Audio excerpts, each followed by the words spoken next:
الله أكبر.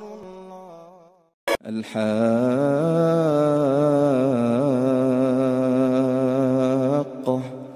ما الحاقة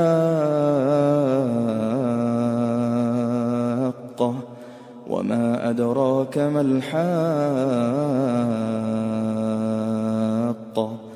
كذبت ثمود وعاد بالقارعة فأما ثمود فأهلكوا بالطاغية وأما عاد فأهلكوا بريح صرصر عاتية سخرها عليهم 7 ليال و8 أيام حسوما فترى القوم فيها صرعى كأنهم أعجاز نخل خاوية فهل ترى لهم من باقية وجاء فرعون ومن قبله والمؤتفكات بالخاطئة فعصوا رسول ربهم فأخذهم أخذة رابية إنا لما طغى الماء حملناكم في الجارية لنجعلها لكم تذكرة وتعيها أذن واعية فإذا نفخ في الصور نفخة واحدة وحملت الأرض والجبال فدكتا دكة واحدة فيومئذ وقعت الواقعة وانشقت السماء فهي يومئذ واهية والملك على أرجائها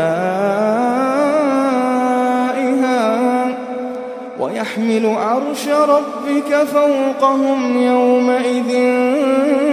8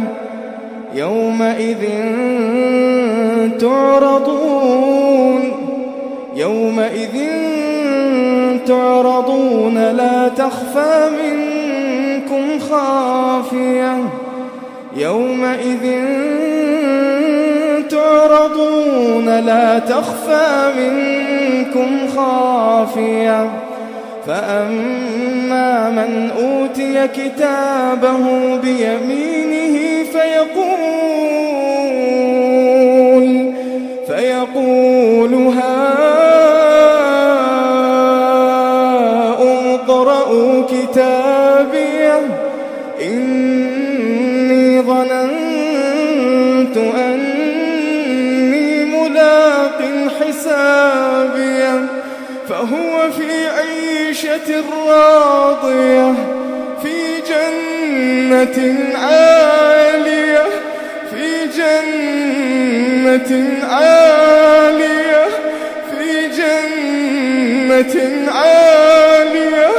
قطوفها دانية كلوا واشربوا هنيئا بما أسلفتم كلوا واشربوا هنيئا بما أسلفتم في الأيام الخالية وأما من أوتي كتابه بشماله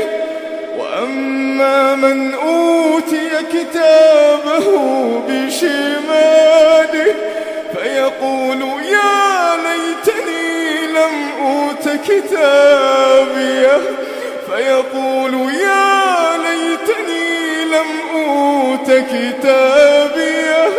ولم أدر ما حسابيه يا ليتها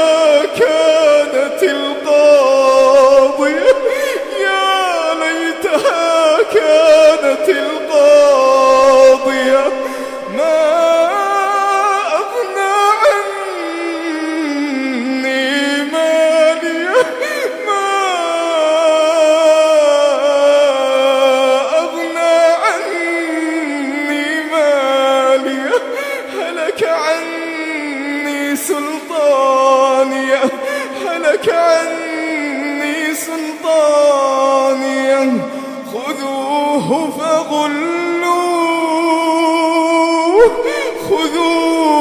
فغلوه خذوه فغلوه ثم الجحيم صلوه ثم في سلسلة ذرعها 70 ذراعا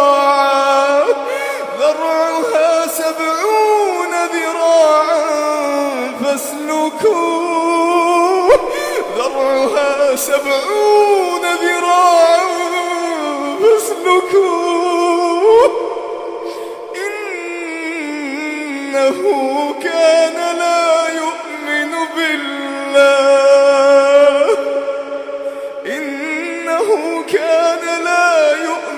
بالله العظيم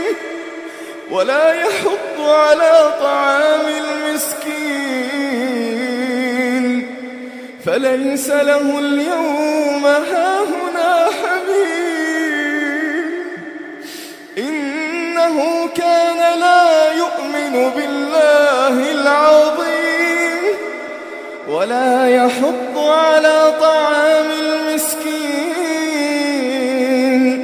فليس له اليوم هاهنا حميم ولا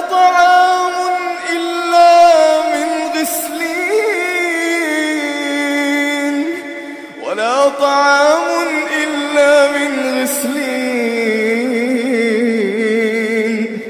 لا يأكله